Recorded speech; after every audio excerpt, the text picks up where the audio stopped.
I played through Ecstatica for a review on this channel a couple of years ago, and I absolutely loved it. To a point, sort of. It was great. I did have a bit of experience with the game as a kid, but I could never really get anywhere in it. While there was a nostalgia attached to it, my experience of playing the game was based completely on how it felt to play today.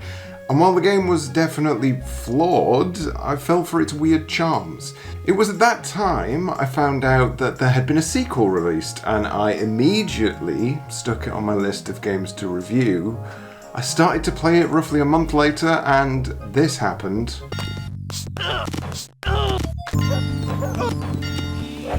So I thought, okay, maybe leave that for now. I'll give it a month. Okay, maybe give it another month.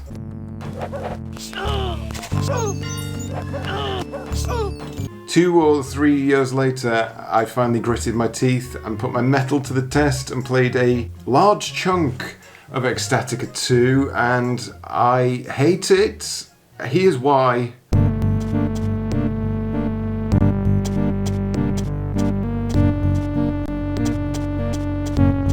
The original Ecstatica was atmospheric, moody, weirdly comical, and highly recognisable due to its massive balls. Literally, the game was made of massive balls. Look at them jiggling around! Ecstatica was a survival horror, and as such, combat was pretty rough around the edges because it wasn't necessarily the main focus. It was all about working out what happened in this village and piecing together the puzzle that would see you escaping with your life intact. I described the combat as this at the time. For the most part, combat can either feel really good or bloody awful. Timing a dodge feels great, but the hitboxes on your sword are practically impossible to predict. You can hit an enemy square in the face and it won't seem to register, while at other times it'll work absolutely fine. It's a system that feels partly incomplete, and it's probably due to the fact that combat is only used when you're either in a position to take things out safely, or as a last-ditch effort to try and make something back off. However, it doesn't excuse the fact that it sometimes feels as though you're waving a feather through the air and hoping for the best. So imagine then, when coming up with a sequel for this game, that you decided to double down on that combat, nay, quadruple down on that combat, remove the storytelling, grind down the atmosphere, throw away the survival horror elements, and then expand the game into an aimless, gigantic space where enemies spawn constantly. And I know that sounds like hyperbole, but no. Enemies spawn constantly.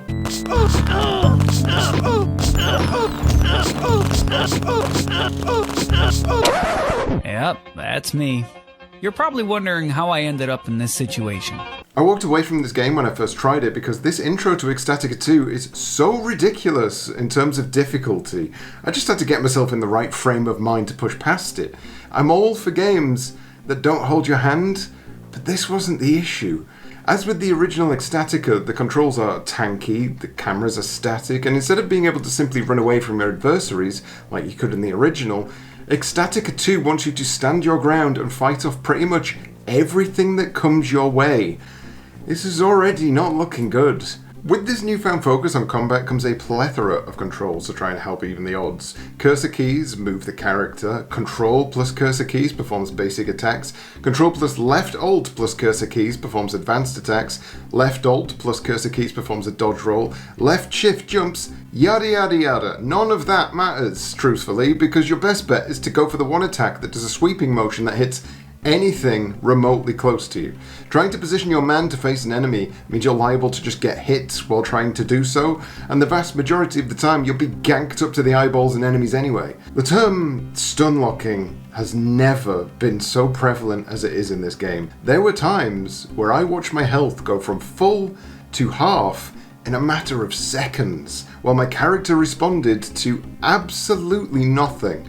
No movement, no attacking, no dodging, just watching him get pummeled to death by enemies that would not stop coming.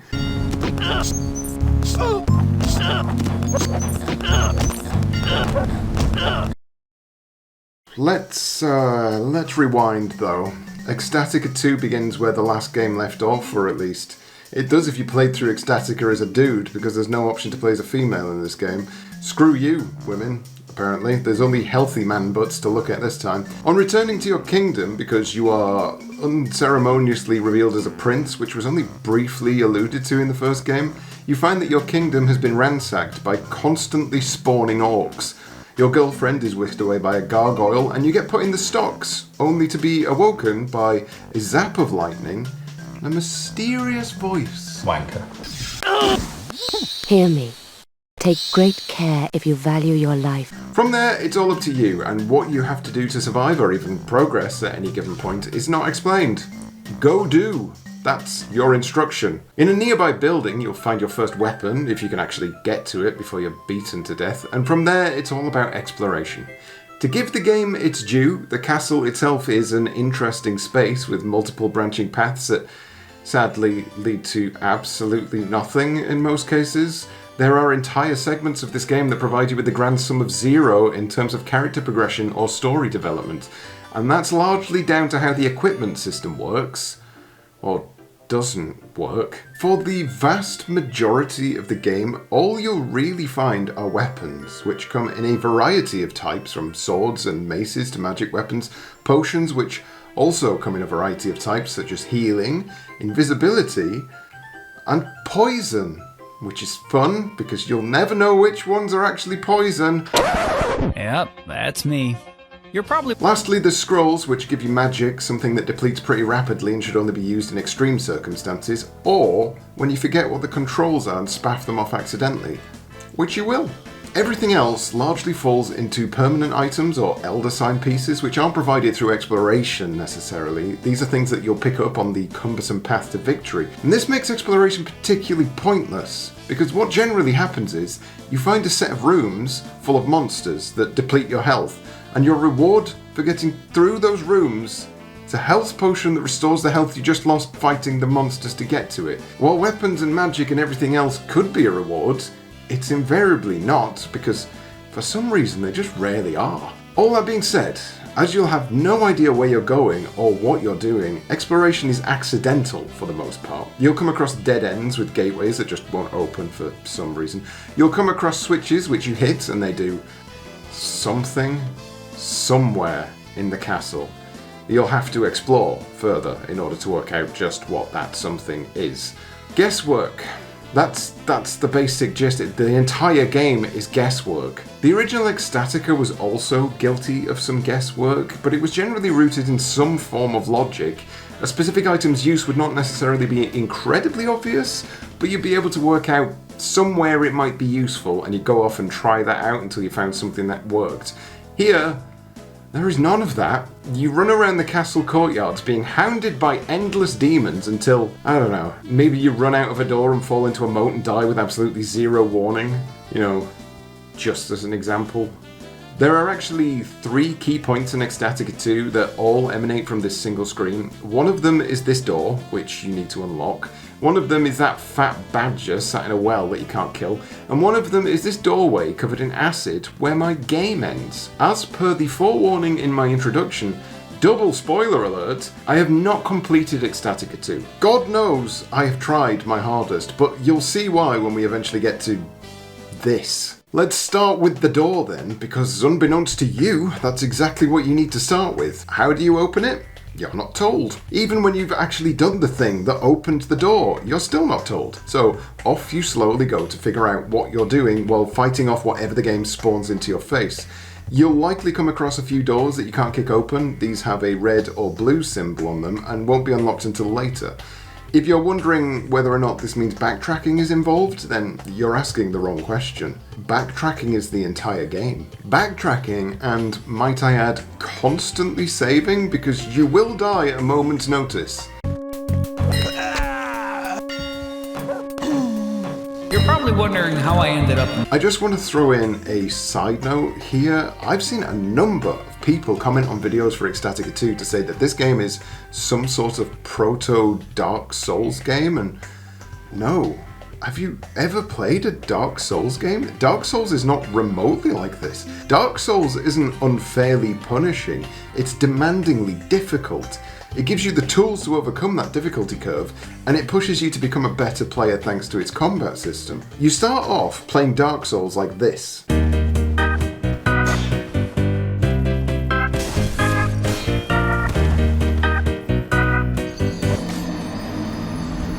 you end up playing Dark Souls like this. X gon' give it to you. Wait for you to get it on your own. X gon' deliver to you. Knock, knock. You start off playing Ecstatica 2 like this.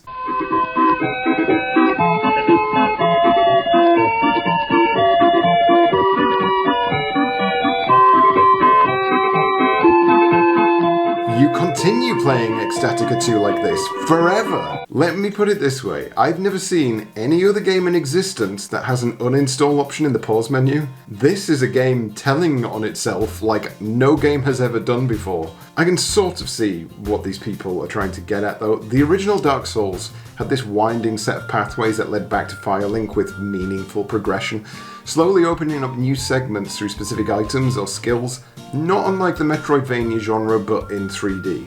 Ecstatica 2 sort of has that, but often fumbles the formula. I was quite excited to feel like I'd made some progress at one point. There's these spots of acid on the floor in various places of the castle that impede progress, and after finding these magical boots, cool, new equipment. Sure enough, these boots are used to get past the acid pools and start exploring all the other places that were gated off, so that's really...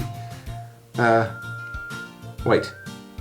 They were temporary? They were specifically placed in that one room so I can walk past the acid a couple of rooms over. That's it. And that's the level of connectivity and puzzle solving we're often talking about here. You're either hitting switches that open things that aren't indicated and could be the far end of a fart, or you're finding an item that solves a solution 2 rooms away temporarily. Look, my point is, not every game needs to be compared to Dark Souls just because it's difficult and it's got a sword in it. Dark Souls is great, and some games are not. After 40 minutes of wandering, I eventually came to a door that I thought was the path to progress, hidden in a small building with a ladder leading down to it. Bear in mind, I had no idea what progress I was actually aiming for at this point. On hitting the switch, however... If you persist in this manner, heartache will be your reward. Okay, so that's not the way to go, at least not yet. Remember this door. It's chapter number 43 on why I hate playing this game. A further 10 minutes in and I've finally found somewhere that appears to be leading in the right direction. It's a bit of a gauntlet of sorts on the upper rafters of the castle, which would be quite an interesting area if it wasn't for the fact you're constantly fighting enemies anyway. You make your way to the top of a tower, find a key, and then you rescue this personified exposition dump. The evil Archmage and his infernal army have broken and scattered the sacred Elder Sign, plunging this once harmonious universe into a terrible, dark anarchy. Soon, on Midsummer's Night, they will reform the sign, and with unearthly incantation, summon the Lord of Darkness to take his place as ruler of this land. Once crowned, his foul corruption will destroy all that is good and just.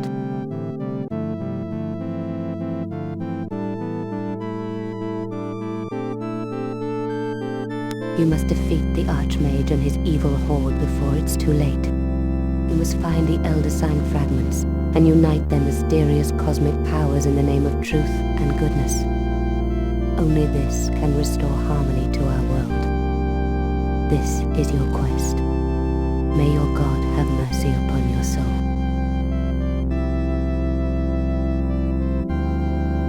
Take heed, the danger is everywhere. To enter forbidden realms, you need magical help. Search this tower. To pass that which is green and putrescent, find the right shoes. There is a warlock in the upper main hall. Defeat him, but beware his phantom siblings. Success will bring you your first fragment of the Elder Sign.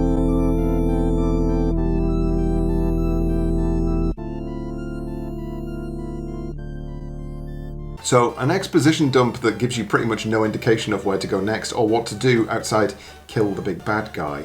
Also, boots are good for getting past acid, which is something we already knew anyway. Awesome. What now? More aimless wandering, of course. It's at this point we start to get new, tougher enemies to deal with alongside all the usual fodder. And when I mean tougher, I generally mean enemies that stunlock you even more and often do so at range. If you weren't saving often before, you sure as hell better make sure you start doing it now.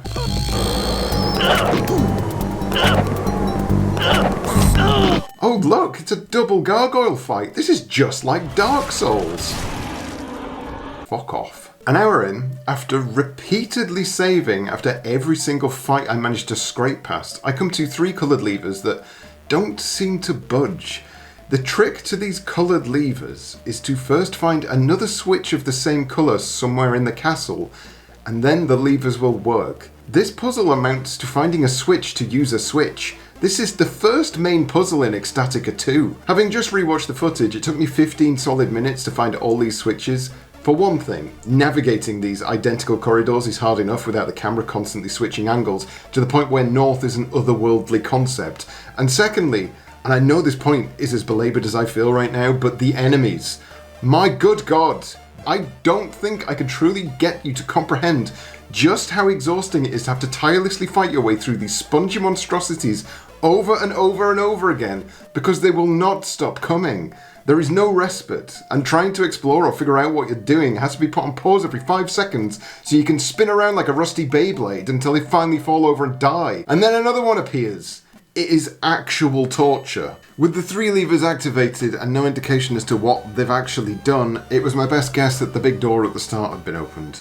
That leap of logic turned out to be correct, but that was just pure guesswork on my part. There is literally no way of knowing what those levers do, and the door itself isn't even open when you get there. You have to hit it open. Don't want to give your players too much of a hint. To give the game some grace, it does at least give you this teleport pad so you don't have to fight your way all the way back down. Thanks, game. Inside the castle gates, we're treated to basically more of the same, but somehow even worse.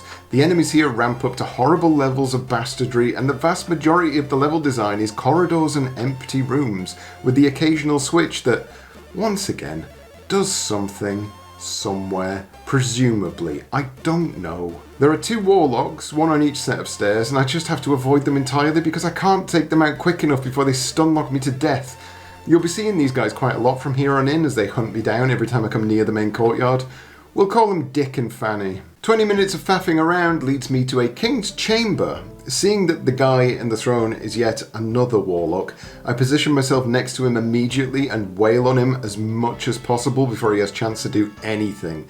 I think this was supposed to be a boss fight of sorts, so it's quite satisfying to know I've ripped away any sort of sadistic enjoyment the developers would have been getting out of that one. Killing King Blackface unlocks another exposition dump, which you can easily miss if you don't come to this specific room next door. The fire within the craftsman's and further than you think. Why? In the catacombs, secrets are buried with an ancient king. Replace that which is missing. Victory will win you additional power, and the second Elder Sign fragment. Yeah, I have no idea what those noises are. And the second Elder Sign fragment. Is she making that noise? Fragment. Not a clue. Honestly, her entire speech could have just been those noises anyway, because her directions are as vague as dogs whining. One thing she does say is that I need to discover the secret of the well. So welcome to... There's a big monster here. You see that big monster right there. Can't miss him. Technically you can miss him, none of your hits land, so what do you need to do? Do you need some sort of ranged attack, or maybe you land on him from above? Or maybe, just maybe, that door that you weren't allowed to go through at the start of the game just allows you to go through it now? Yeah, maybe it's that. I didn't know that. Why would I? Why would I know that? Why would anyone know that? Instead, I spent an hour wandering around the inside of the castle, desperately looking for anything that would help progress things. I found a book. That was nice. Never found a use for that book, but still, who doesn't like books? Inside this new area that is now accessible for no reason, you'll note that the vast majority of the enemies you come across, outside the constantly spawning ones, are the same as the well monster. You can fight these monsters, because of course you can, but eventually you'll come across this one, and you need to pay attention here, because what this particular monster does is a clue to what you need to do next.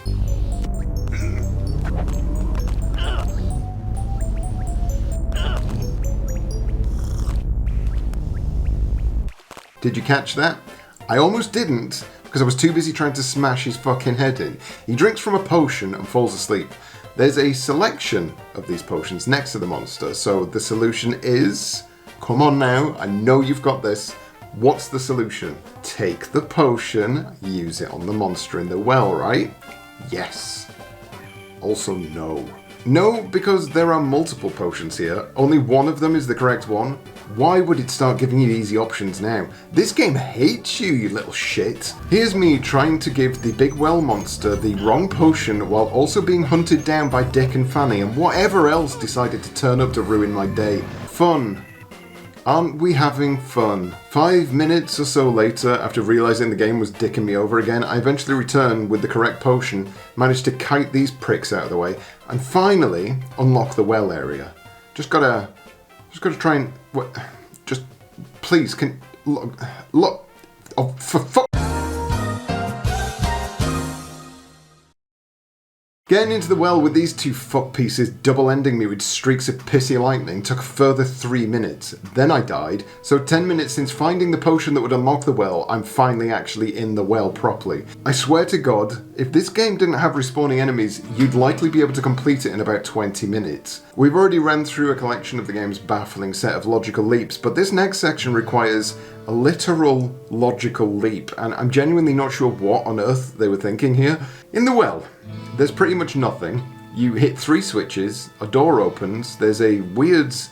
I'm not even sure what this is, some sort of prison cell in the middle of the room, and then this other prison cell with a weapon in it. That's it. That's all we find in the well, outside a door we can't yet get through. At this point, being completely and utterly done with the game, I decided it best if I just quickly check a walkthrough to see what I had to do. I could give you 1,000 guesses, and I don't think you'd ever reach the solution. There are no indications that you should do this, and even if someone expressly told you in-game that this is what you needed to do, you would still be questioning what planet the developers are on. I'm just gonna let this one play out.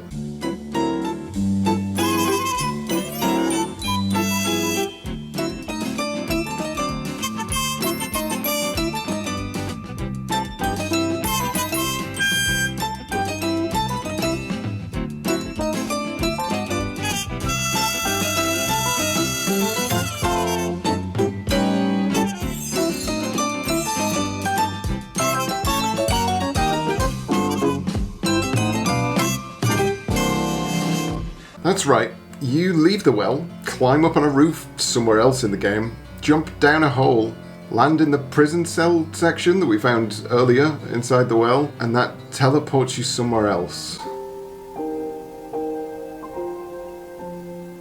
But it hasn't just teleported you somewhere else. What it's actually done is teleport you to an absolutely joyless hellhole of unequal proportions. There's an upstairs section and 2 downstairs sections. Upstairs, we find a chamber with some skulls in it. Can't do anything there, so instead we head down into the tombs, where everything looks the same. Doorways are difficult to work out, enemies take forever to bring down, and the purpose of you being here is not immediately clear. Until, after a good chunk of wandering, I eventually find this glowing skull. Oh, okay, cool. So it only took me 5 minutes to find my way to that. It's not too bad. And it only took me another 5 minutes to find my way back out of the maze again. 10 minutes in total for this game is pretty lenient, so let's just pop that skull into place and move on. Nothing's happening. Oh god. There are more skulls. There are 2 more skulls. All in all, it took me 50 minutes to get through this entire segment, and a big part of that, outside just constantly getting lost in the catacombs while fighting off endless hordes of garbage, was this segment. This segment is not like other segments. This segment is the worst segment. So here's a chamber, and there's nothing on this side of the chamber where I currently am, so presumably, because all you can do in this game is presume, you have to get to the other side. In the middle is a chasm with water, which in turn is filled with fish that will stun lock you to death, obviously, because that's what everything does. I'm going to give you 10 seconds to think about what the solution might be. I'll give you a couple of clues. You don't need an item, you don't need a lever or a switch. Everything you need is displayed on this screen right here. 10 seconds. Off you pop.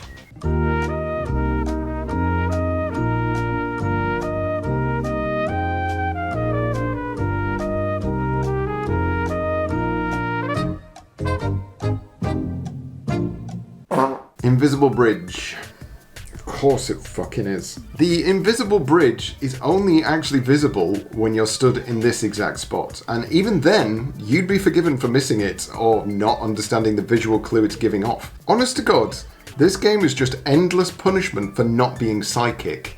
You get the skull, you open the chamber, you find some bullshit or other, you get more exposition telling you that red doors can now be opened, and we're at the point where the only thing worse the game could do right now is soft lock me out of progress. So of course it does. Now, I'm not going to sugarcoat this. I hate this game. I've hated every single second I've spent with it, but I wanted to complete it. I wanted to get through this entire thing because I've already put this many hours in. I might as well ruin the rest of my life, but no. We reach a segment where, for the life of me, I cannot get it to do the thing I've watched other people do. So, you remember, I told you about this acid pit. I'd ignored this thing throughout the entire game because it just seemed to be somewhere I couldn't go. Unbeknownst to me, it's vital to get past this acid pit because there's a switch behind it, of course, and it opens the gate to the next segment. I know this because I've read 2 different walkthroughs and watched 3 different videos of people doing it. I cannot do it. Whether that's a skill issue or the game is so severely broken that it's completely bugged out, I, at this point, can't even fathom, but let me put the evidence to you and you can decide for yourselves. Firstly, this guide states, either get some boots, try above the stables, or just try and jump over the yellow glowing stuff which is blocking an entrance downwards from the well. Hit the gargoyle's head in that room, and then return to the courtyard. Let's forget jumping for a second and go with the boots. These magical yellow boots that absorb acid that we've already found before. These don't work. They don't work because they automatically time out as soon as you leave the castle and enter the courtyard. They are area limited. The game is specifically stopping you from using these boots.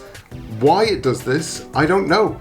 Why the guide states you should even attempt it, I also don't know. But the boots do not work because the boots cease to exist before they even have chance to work. So that leaves jumping. Let me show you some clips of other people clumsily getting this to work.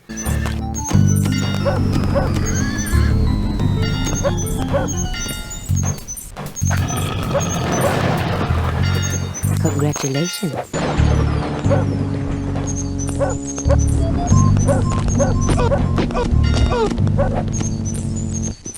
Now here's me, who for the next hour repeatedly tried to get past this acid pool by doing the same thing I just watched.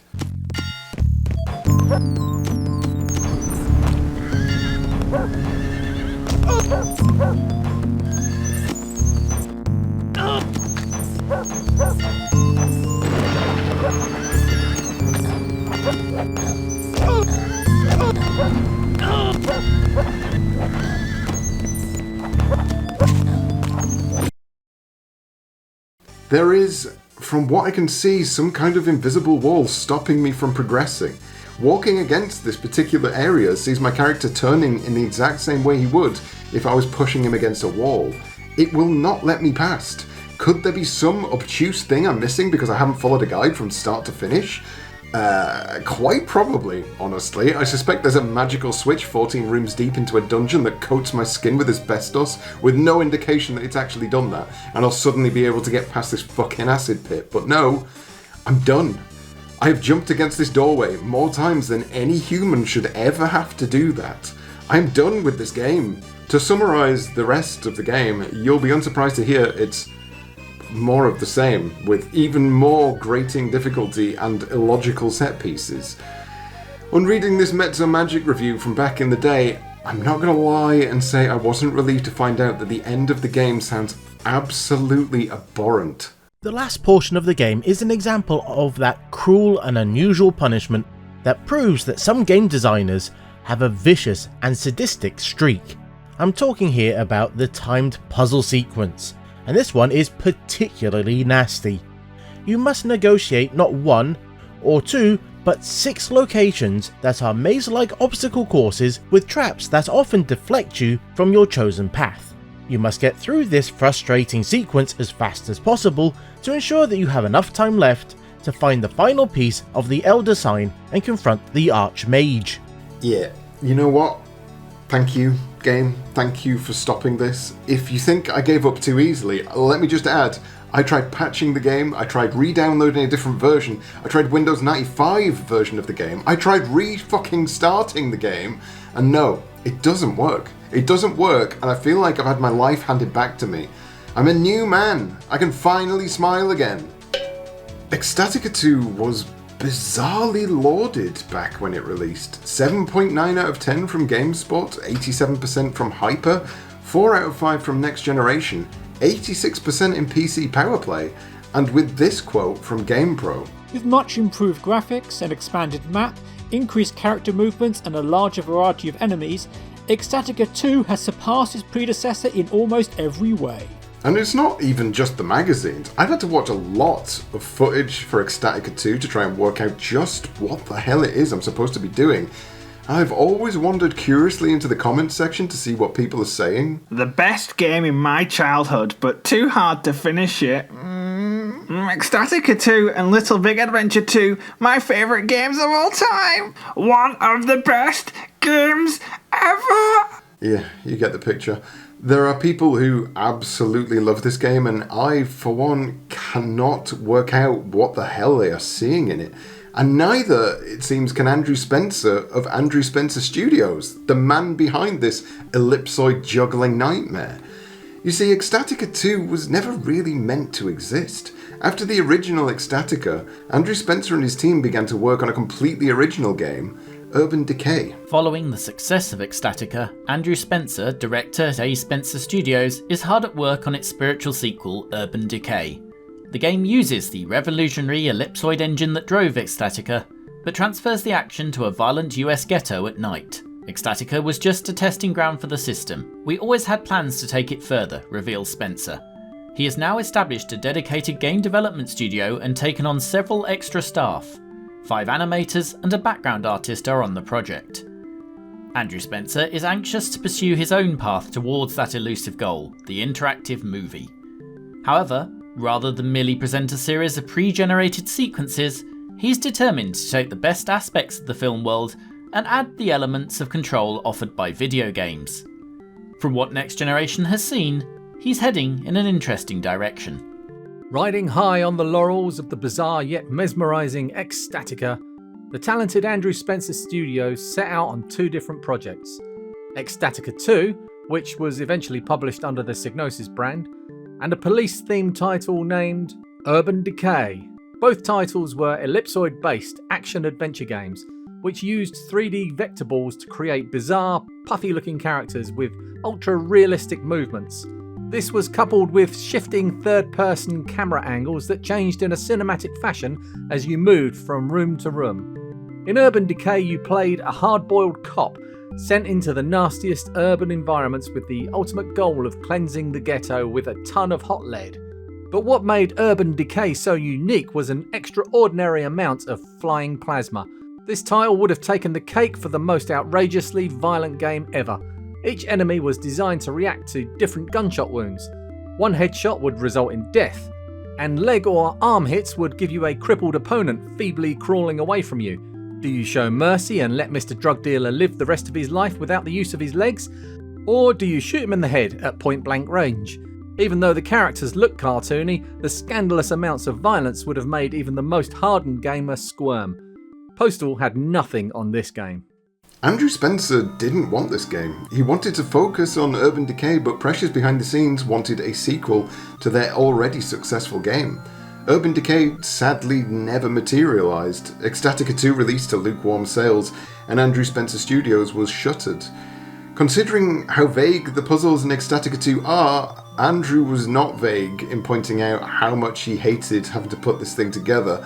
As discovered by Moby Games user Boston George, underneath the drawbridge, a drawbridge I couldn't reach because of a certain acid pit, there's a depiction of a depressed and drunken Andrew Spencer sitting in a throne. Subtle. Not only that, the title screen, the very first thing you see when you boot up the game, hypothesized to be a metaphor for the development itself. It's sad to see that Andrew Spencer, after a long career of video game development with an incredibly ambitious first game from his brand new studio, was railroaded into making a sequel he just didn't want to commit to, and ultimately that was the end for him. The studio shuttered and Andrew left game development to work at Dynamics Research Group at the University of Sheffield. The fact we lost development on Urban Decay so that the publishers could try and squeeze more money from a niche but successful game meant we ended up with a sequel that simply didn't harbour the same love. A quick mix for cash, and a career ended. I guess you could say that the real impossible to jump acid pit is the gaming industry. I will never understand the high review scores this game garnered, nor will I ever understand the love it still seems to get now. The number of positives I had for this game are pretty much eradicated by the constantly spawning negatives that happen throughout my entire playthrough. Having since discovered that Andrew Spencer himself clearly felt the same, I'm wondering if he sent this invisible wall to save me from his own monster, like some sort of guardian angel who also happens to be Frankenstein, trying his best to save me from his own monster. An endlessly repeating monster that completely envelops any semblance of enjoyment.